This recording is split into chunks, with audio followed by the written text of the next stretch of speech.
Hindi ko marinig eh. Mas maingay pa talaga yung motor niya sa akin. So yun, all good. So ganun, pag tingin nyo masyado kayo. So ganda. Ayan no, pala no, sa mga bagong nagmumotor at gusto nyo matuto na mag-drive ng clutch, so turo ko sa inyo. Tuturuan ko kayo, gawa ng nahinto tayo para hindi naman masayang. Marami kayong matutunan sa akin. Hindi lang lahat motor-motor na mabilis no. So ganito, ito yung front brake, ito yung clutch, at dito sa kabila, itong sa kaliwang parte natin sa paapakan, yan yung para pang shift ng gear. So para mapatakbo to, piga tayo ng clutch, all in ha, all in all in, tapos apakan natin yung shifter natin, first gear, yan nakalagay na first gear. So itong motor, kung maganda yung idle ninyo, tama yung tune, bitawan mo lang konti yung dandahan nito oh. Kahit hindi ka na magpiga, aabante na yung motor nyo oh, di ba? Umabante, hindi ako nagpiga. So ganyan oh. Tapos pwede na kayo piga, dandahan, bitawan na sa clutch. Tapos pag mag shift gear, punta kayo ng second gear, ganun ulit, biga sa clutch, shift, tapos dandahan biga ay bitaw. Dandahan bitaw sa sa clutch. So hindi naman ganun nakahalaga yung clutch sa second gear, kasi nga ang tawag dito rolling na yung motor. Mahalaga lang yung clutch pag sa first gear tayo. So kahit bitawan mo na agad, wala nang problema. Kaya nito oh. Yan oh, kahit pagka-shift mo bitaw agad, wala nang problema kasi rolling ka na no. So ang next na kahalagahan nito, pag sakaling babagal tayo, yan, pag agda-downshift tayo, ka-clutch tayo bago tayo mag-change gear. So ang kailangan nyo lang aralin is yung paano mag-shift, kung 1 down 5 up ba yung inyong motor, or 1 down 4 up, depende kung ano yung nakalagay naman yan sa description ng inyong motor.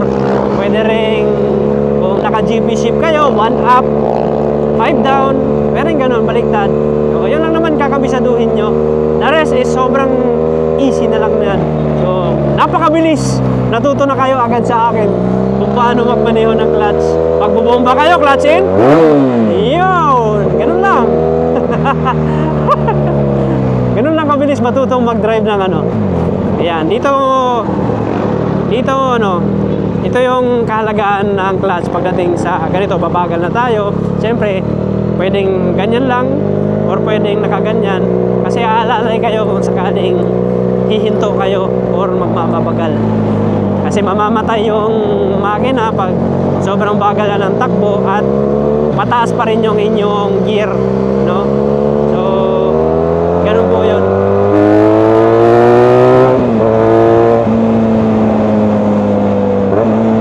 Downshift, third gear, fourth gear, may police, ay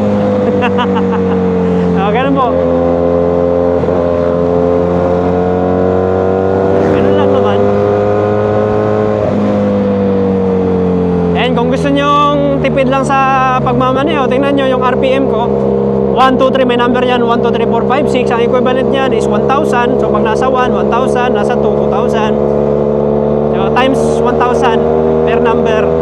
So para makatipid kayo, dito lang kayo mag-steady sa 4,000 RPM. Ayan, 4,000, shift gear, ayan, fifth gear. So yung takbo nyo, dahan-dahan lang, hindi kayo mabilis. Kaya yung konsumo ng gasolina ay sakto lang.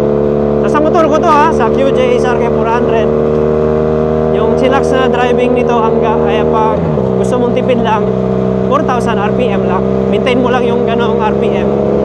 So sakto na yun, yung takbo mo. Lagpas na nga yun sa lagpas na nga yun sa speed limit na 60 km/h. Or pag dito, outside na ng city, pwede ng 80. So pwede siya. So downshift tayo, downshift, rev matching. Yun oh, boom, boom, boom. Tapos tayo ng konti. Higit sa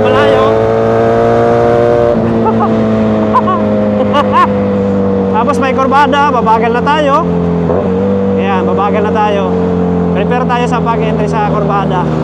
Pwede rin kayong, ayan, bagal lang tayo. Hindi naman natin kailangan ng fancy na liko-liko eh. Pero, meron din kasi talagang ibang motor na, syempre, instinct na yan ng mga rider. Pag halimbawa mabilis yung kanilang pasok sa kurbada, hindi sila mabagal.